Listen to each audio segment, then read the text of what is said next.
Müsəlmanın Qalası kitabında müəllif rahimehullah bölüm açır. Əz-zikru indəl xuruci minəl mənzil. Yəni evdən çıxarkən oxunan zikir. Bismillah, təvəkkəltu alallah və la havlə və la quvvətə illə billah. Bismillah, yəni Allahın adıyla, Allahdan yardım istəyərək.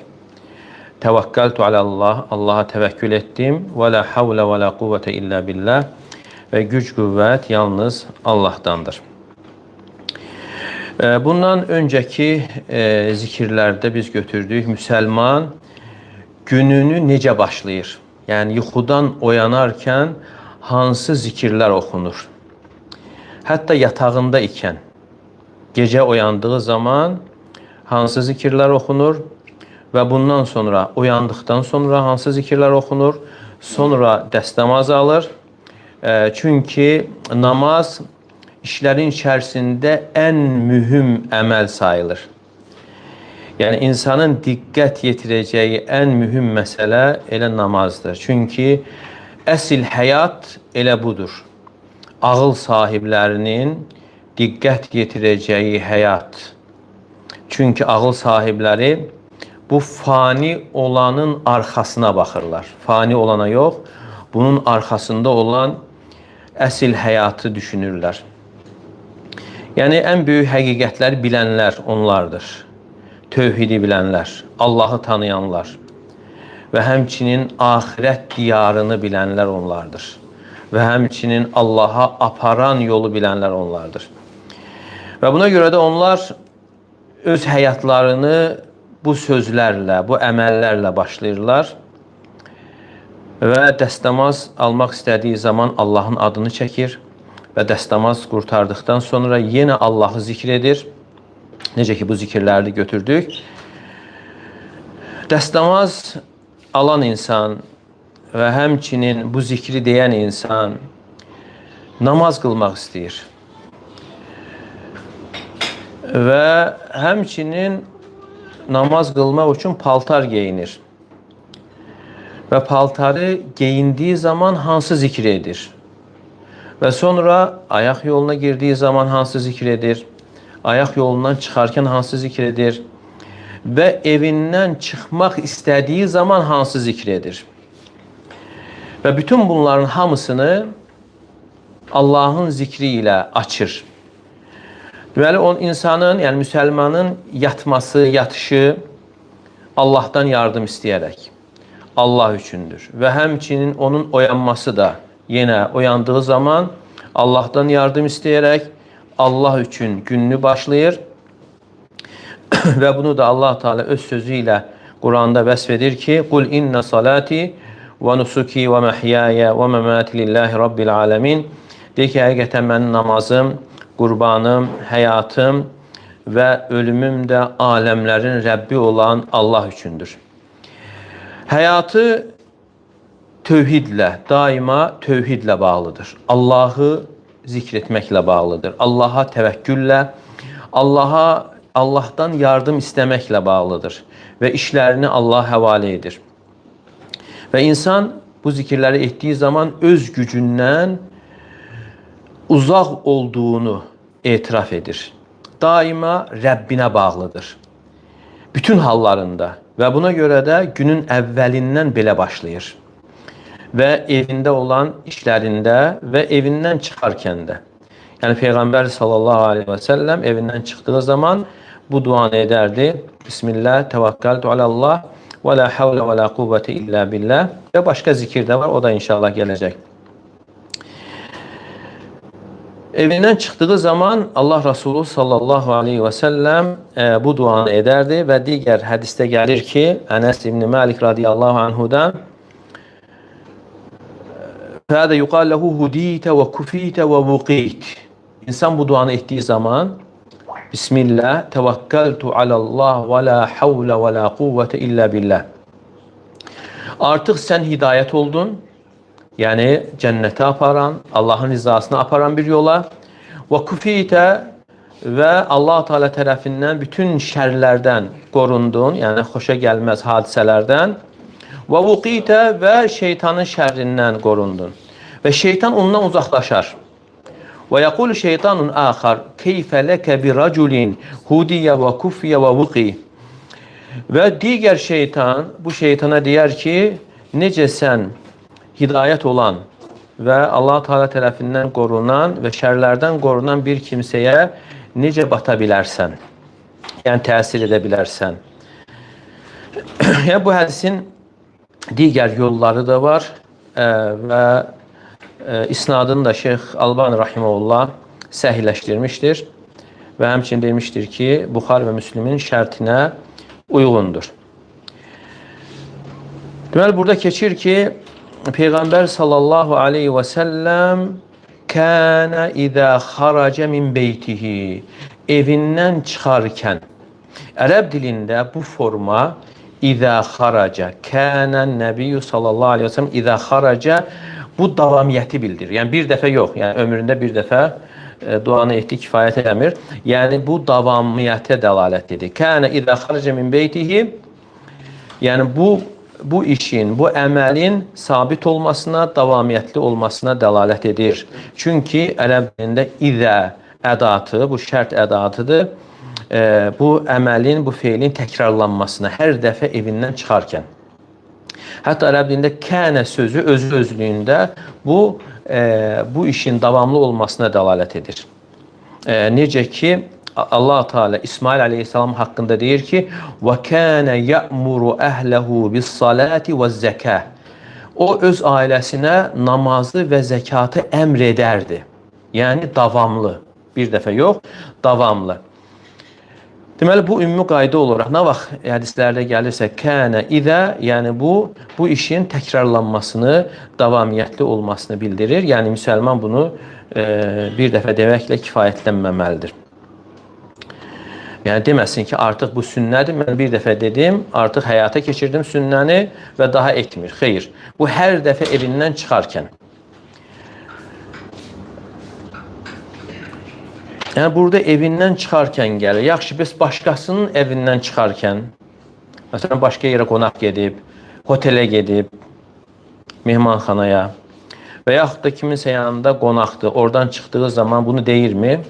Bəli, deyir.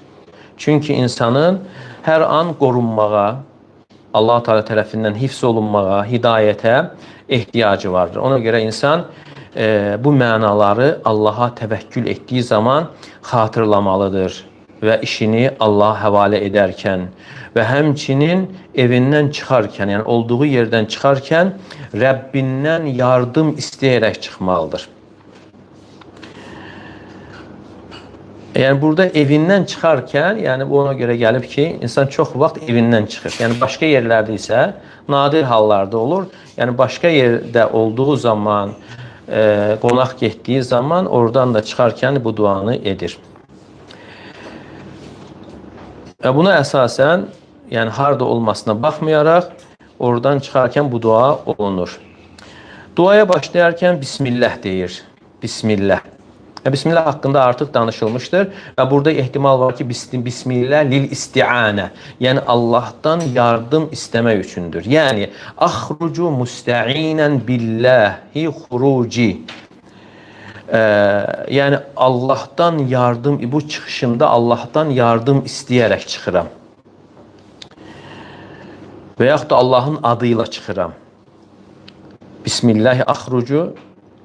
Bismillah xuruci, yəni müstə'inən, Allahdan yardım istəyərək. Necə ki, başqa işlərdə deyirsən ki, Bismillah əbdəvu, Allahın adı ilə başlayıram. Və həmçinin musahəbə mənasında da gələ bilər, ehtimal var. Yəni, Allahın adını çəkərək, Allahın adını yoldaş tutaraq çıxıram. Amma isti'anə deməyimiz fəhədə əbləq, daha dolğun məna verir. Daha üstün, daha dolğun. Yəni Allahdan ya Bismillah, yəni Allahdan yardım istəyərək. Çünki insanın Allahın yardımına ehtiyacı vardır. Evdən çıxdığı zaman və digər işlərində də. Və buna görə də evindən çıxarkən Allahın yardımını insan xatırlanmalıdır. Çünki yardım edən Allah Teala'dır. Və bütün işlərində. Və buradan da Əgər insan Allaha təvəkkül edərək, Allahdan yardım istəyərək çıxarsa, insanın qəlbində məxluqa tərəf yönəlmə qalmır. Yəni, onun qəlbində azacıq da olsa məxluqa çevrilmək, yönəlmək yerləşmir. Məxluqun dərəcəsi, üstünlüyü, imkanı nə qədər olmasına baxmayaraq. İnsan deyəndə ki, Bismillahi axrucu, yəni axrucu Bismillah, yəni Allahdan yardım istəyərək mən çıxıram, Allah tərəfindən qorunma istəyərək çıxıram, deməli bu artıq Allaha sığınma sayılır, Allaha təvəkkül etmək. Hətta sonra deyir ki, təvəkkəltu alallah, Bismillah, təvəkkəltu alallah. Mən Allaha təvəkkül etdim. Yəni, bütün işlərimdə Allaha etimad etdim və işimi Allaha həvalə etdim və kürəyimi Allaha söykədim. Və təvəkkül haqqında da öncədən danışılmışdır və digər dərslərdə də qeyd olunub. Və bəziləri isə gətirir ki, burada onun səbəbi ilə və yaxud da bir əsəri ilə gətirirlər. Və lakin lə şəkkə ənə müstəqarrə təvəkkül huvəl qalb. Və şək yoxdur ki, təvəkkülün yerləşdiyi yer qəlbdir. Və insan işini Allaha həvalə etməklə olur. Allaha etimad etməklə olur. Və Allaha güvənməklə olur. Allahdan başqasına yox. Və insan deyəndə ki, təvəkkəltu alallah, yəni Allaha etimad etdim və bütün işlərimi Allaha həvalə etdim. Yəni insan elan edir ki, Allaha təvəkkül edib, yalnız Rəbbinə yönəlib, başqasına yox. Təvəkkül də uca ibadətlərdən biridir. Təvəkkül özü-özlüyündə əzəmətli, uca qəlb əməllərindəndir, qəlb ibadətlərindəndir. Və elm əhlinin, əhlüsünnə vəl cəmaədən və elm əhlinin bir çoxu deyir ki, təvəkkül Allaha xas olan bir ibadətdir. Və onu Allahdan qeyrisinə yönətmək icazəli deyildir. Məsələn, başqa zahiri əməllərdə insan deyə bilir ki, Allah sonra sən istədin ki, oldu. Amma təvəkküldə insan bunu deyə bilməz. Allaha sonra sənə təvəkkül etdim belə deyə bilmir. Çünki təvəkkül qəlb əməllərindəndir. Çünki təvəkkül özü-özlüyündə bir ibadətdir. Və buna görə də Allah Teala buyurur ki, və aləllahi fətəvəkkəlu. Aləllahi fətəvəkkəl, yalnız Allaha təvəkkül edin. Demədik təvəkkəlu alallah. Allaha təvəkkül edin. Məsələn, ərəb dilində belədir ki, təvəkkəlu alallah deyildiyi zaman ehtimal var ki, Allaha da təvəkkül edin, başqasına da. Amma və aləllahi təvəkkəlu deyildiyi zaman, fətəvəkkəlu deyildiyi zaman bu onu bildirir ki, yalnız Allaha təvəkkül edin və Allahdan başqasına təvəkkül etməyin. Və şək yoxdur ki, təvəkkül tövhidin ən uca məqamlarından, ən əzəmətli dərəcələrindən sayılır. Çünki təvəkküldə qəlbin Allaha yönəlməsi hasil olur. Bütün ehtiyaclarında, işlərində, mətləblərində, məqsədində. Yalnız Allaha, Allahdan qeyrisinə yox. İstəyir bu dünyavi mətləblər olsun, istəklər olsun və yaxud da uxravi, yəni axirət istəkləri olsun. Hamısında təvəkkül Allaha olur. Kim bunu gerçəkləşdirərsə, kim təvəkkülü təhqiq edərsə, haqqaqat təvəkkül, onun İslamı və imanı səhih olar. Və onun Rəbbinə olan ixlası səhih olar, doğru olar. Belə olduğu zaman onun qəlbi heç bir məxluqa çevrilməz, yönəlməz ki, məxluqdan fayda gözləsin, məxluqdan ona kömək etməsini gözləsin, məxluqdan ona nəsə vermələrini gözləsin və bütövlüyü ilə Allaha yönəlir, tək olan Allaha. Və beləliklə qəlb Rəbbinə bağlanır, xaliqinə bağlanır, məxluqa çevrilmir. Onun məqsədi yalnız məbudun, yəni Allahın razılığı olur. Onun razılığını qazanmaq, kiminsə razılığını yox. İndi təsəvvür edin, insan evindən çıxdığı zaman belə bir nəfslə çıxır. Belə bir himmə ilə, iradə ilə çıxır evindən. Onun halı necə olar? Yəni o insan belə bir halda evindən çıxarsa, Allaha təvəkkül edərək, o insan məxluqa bağlanarmı? Məxluqa ümid bəsləyərmi? Və məxluqdan qorxarmı? Heç vaxt. Deməli, əgər insan məxluqa ümid bəsləyirsə və yaxud ondan qorxursa, ola bilər ki, bu sözləri deyir, amma bunu gerçəkləşdirmir. Əgər gerçəkləşdirərsə, onun bağlanması yalnız Rəbbinə olar. Və o insan Rəbbinə olan müamiləsində sadiq olar. Və ona tərəf olan gedişatında doğru yol üzərində olar. Bütün davranışlarında doğru yol üzərində olar. Alış-verişində, bir şey satdığı zaman, bir şey aldığı zaman, bir şey verdiyi zaman və vacibləri əda etdiyi zaman. Yəni o məxluqu nəzərə almır. Ki, yəni məxluq olmadığı zaman aldatsın və yaxud da əməlində səhlənkarlığa yol versin. Yəni o gözünün qarşısında Allahı tutaraq davranır. İnsanlarla davranarkən, bütün işlərində və hətta onun iş yerinə hər hansı bir kamera qurmağa ehtiyac olmur. Ki, yəni onu izləsinlər. Çünki o, yəni gözünün qarşısında Allahı tutaraq, Allahın nəzarətində özünü hiss edərək əməl etdiyinə görə, hansı işi görməsinə baxmayaraq, o işi tam, düzgün, kamil şəkildə yerinə yetirir. Bu Allaha təvəkkül edən kimsədir. Onun haqqında zənniniz nədir? Allah Teala buyurur: "Və men yetevəkkəl alallahi fehuve hasbuh." Yəni kim Allaha təvəkkül edərsə, Allah ona yetər. Allah Teala ona kifayət olar. Ona vəd etdiyini verər. Yəni İbn Qayyim rahimehullah deyir ki, təvəkkülün mükafatı birbaşa Allah Teala'nın ona kifayət olmasıdır. Yəni başqa əməllərdə gəlir ki, kim belə edərsə Allah Teala ona filan mükafat verər. Amma burada bunu demir. Deyir ki, kim Allaha təvəkkül edərsə Allah Teala birbaşa ona kifayət olar. Yəni təvəkkülün mükafatı Allah Teala'nın o insana kifayət olmasıdır. Və men yetevəkkəl alallah.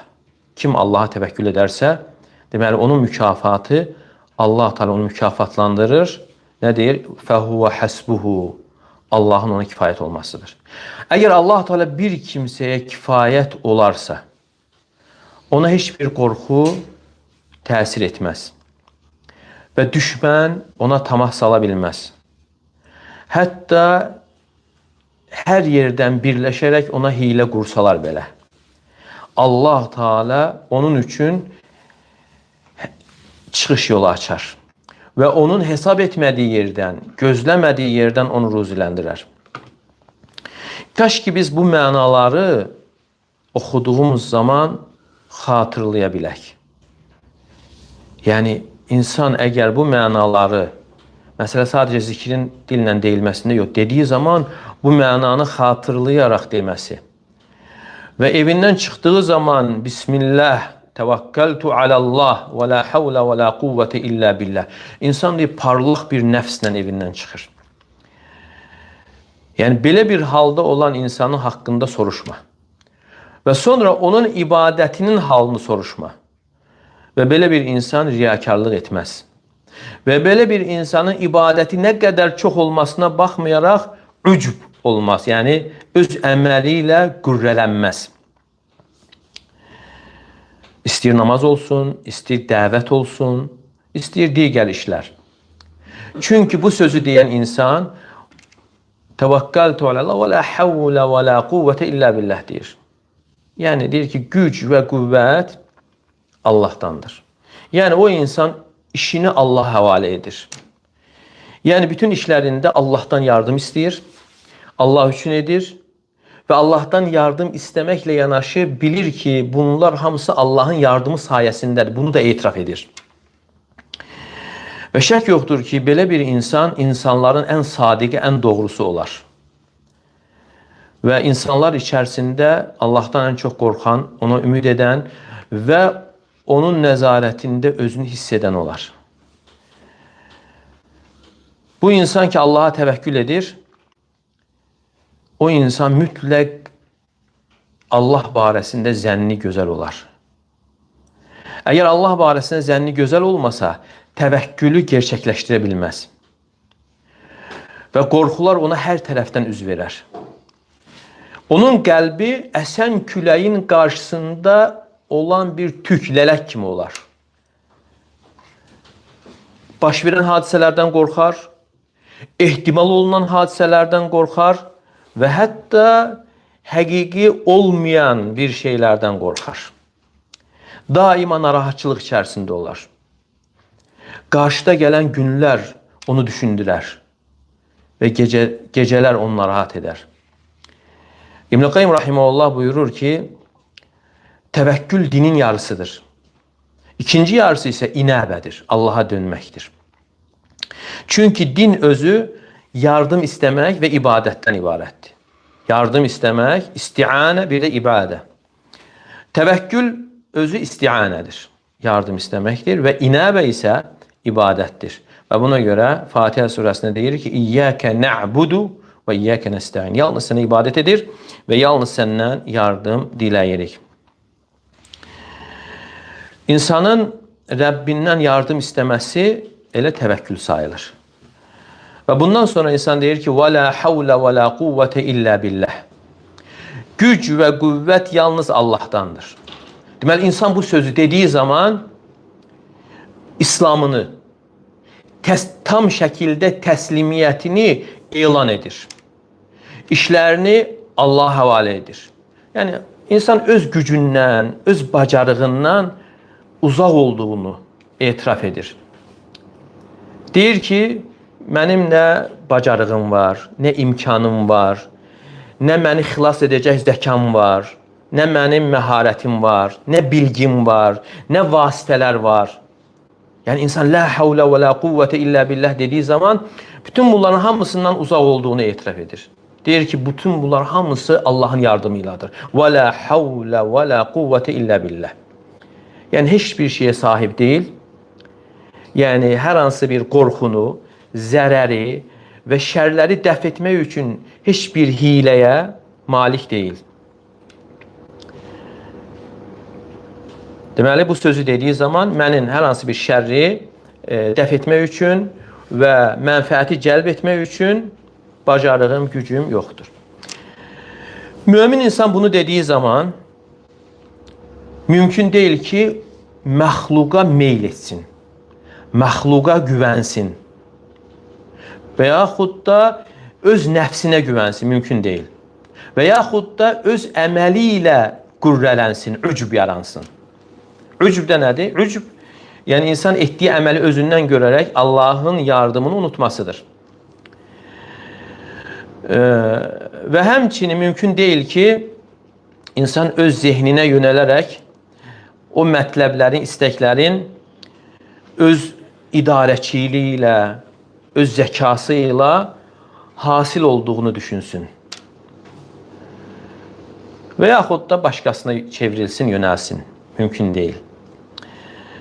Və həmçinin bu sözü deyən insan وَلَا حَوْلَ وَلَا قُوَّةَ إِلَّا بِاللَّهِ günahlardan qorunduğu zaman, onu çirkaba düşürən hər bir şeydən salamat qaldığı zaman bilir ki, etiraf edir ki, onun qorunması Allahın yardımı sayəsindədir. Yəni, Allah Teala qorumasaydı, mən qorunmazdım. Yəni, mənim günahdan qorunmağım, mənim çirkabdan qorunmağım, mənim hünərimə görə, bacarığıma görə, ağlıma görə deyil, sırf Allahın mənə olan yardımına görədir. Yəni, ona görə bu sözün mənasını anlayaraq deməliyik. Və la havlə və la quvvətə illə billəh. Və həmçinin ibadətlər belə, yəni insanın onu özü özlüyündə yerinə yetirməsi mümkün deyil. Və insanda o istək olmalıdır yerinə yetirmə. O istəyi verən kimdir? Və sonra yardım olmalıdır. Yardımı Allah Teala tərəfindəndir. Yəni, la təhəvvülə min halin ilə hal. Deməli, bir haldan başqa hala keçmək Allahın yardımı, hidayəti müvəffəq etməsi sayəsindədir. Yəni, Allah Teala bir şey istəyərsə olur. Allah Teala istəmədiyi zaman olmur. Və olması da mümkün deyil. Əgər də insan bu halda olarsa və dediyi zaman bu zikirləri bu cür anlayarsa, onun üçün nə hasil olur, nə gerçəkləşir? Yəni, ikinci hissəsini, hansı ki, izahı gələcək, hidayət oldun, qorundun, kifayət olundu sənə Allah Teala tərəfindən. Yəni, bunun izahı ayrıca gələcək inşallah. Hələlik bunlar kifayətlənir və suallar varsa suallara keçirik.